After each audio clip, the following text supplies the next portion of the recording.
বাংলাদেশের ফুটবল অঙ্গনে এখন পরিবর্তনের হাওয়া বইছে। দীর্ঘদিনের কোচ হাভিয়ের কাবরেরার অধ্যায় শেষ হওয়ার পথে। আর বাফুফের নতুন কমিটি এখন হন্য হয়ে খুঁজছেন এমন একজনকে যিনি দেশের ফুটবলকে এক নতুন উচ্চতায় নিয়ে যেতে পারবেন।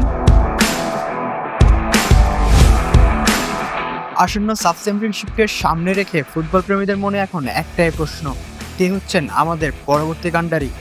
এই আলোচনায় কেন্দ্রবিন্দুতে হঠাৎ করেই এমন একটি নাম উঠে এসেছে যা শুনলে যে কোনো ফুটবল ভক্তের বুক ধড়ফড় করতে বাধ্য।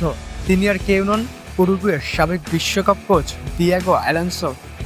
দিয়েগো অ্যালোনসো কেবল একটি নাম নয়, বরং আধুনিক ফুটবলের এক কৌশলী জাদুকর। 2022 বিশ্বকাপে লুইস সুয়ারেজ আর এডিনসন কাভানিদের মতো বিশ্বসেরা তারকাদের ড্যাগআউট সামলানো এই লাতিন আমেরিকান কোচ বর্তমানে কোনো দলের সঙ্গেই চুক্তিবদ্ধ নন। তার ক্যারিয়ারের দিকে তাকালে দেখা যায় তিনি কেবল বড় তারকাদেরকেই সামলাননি, বরং মেক্সিকান ক্লাব পাচুকা এবং মন্টানের হয়ে কন্টিনেন্টাল শ্রেষ্ঠত্ব অর্জন করেছেন।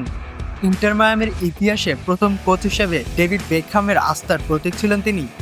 এমন একজন হাই প্রোফাইল কোচকে বাংলাদেশের ডাগআউটে কল্পনা করাটা অনেকের কাছে হয়তো আকাশচুম্বী স্বপ্ন মনে হতে পারে, কিন্তু ফুটবলে অসম্ভব বলে কিছুই নেই। বাংলাদেশ ফুটবলে এখন প্রয়োজন এক আমূল পরিবর্তন।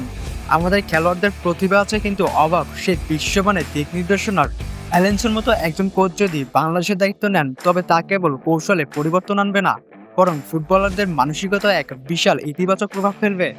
সুয়ারেজ কাভানিদের কোচিং করানো একজনের কাছ থেকে যখন আমাদের তরুণ ফুটবলাররা টিপস পাবেন, তখন তাদের আত্মবিশ্বাস কোন পর্যায়ে পৌঁছাবে তা সহজে অনুমেয়। তার হাই ইনিশিয়েটিভ ফুটবল এবং 4-2-3-1 ফরমেশন প্রয়োগ বাংলাদেশের বর্তমান স্কোয়াডের গতির সঙ্গে বেশ মানানসই হতে পারে। অবশ্যই এমন একজন বড় মাপের কোচকে আনার ক্ষেত্রে আর্থিক বিষয়টি একটি বড় চ্যালেঞ্জ। উরুগুয়ে বা সেভিয়ার মতো দলের কোচ হিসেবে তার যে পারিশ্রমিক ছিল তা বাফুফের প্রথাগত বাজেটের তুলনায় অনেক বেশি হতে পারে। তবে বাফুফের বর্তমান সভাপতি তাবিথ আউয়ালের নেতৃত্বে যে নতুন পথ চলা শুরু হয়েছে, সেখানে বড় লক্ষ্য নির্ধারণ করাটা এখন সময়ের দাবি। ক্রিকেটে আমরা যদি বিদেশি কোচদের পেছনে কোটি কোটি টাকা খরচ করতে পারি, তবে দেশের সবচেয়ে জনপ্রিয় খেলা ফুটবলের উন্নতির জন্য কেন এমন সাহসী পদক্ষেপ নেওয়া হবে না? সাব চ্যাম্পিয়নশিপের আগে দিয়েগো অ্যালোনসোকে বাংলাদেশে আনার প্রক্রিয়া শুরু করাটা হতে পারে দেশের ফুটবল ইতিহাসের সবচেয়ে বড় টার্নিং পয়েন্ট। ফুটবল বিশ্লেষকদের মতে কেবল দামি কোচ নয়, বরং অ্যালোনসোর মতো আধুনিক ফুটবল দর্শনের অধিকারী কাউকে প্রয়োজন, যিনি আমাদের ফুটবলকে নতুন করে চিনতে শেখাবেন। বাফুফের উচিত হবে এই সুযোগটি হাতছাড়া না করা।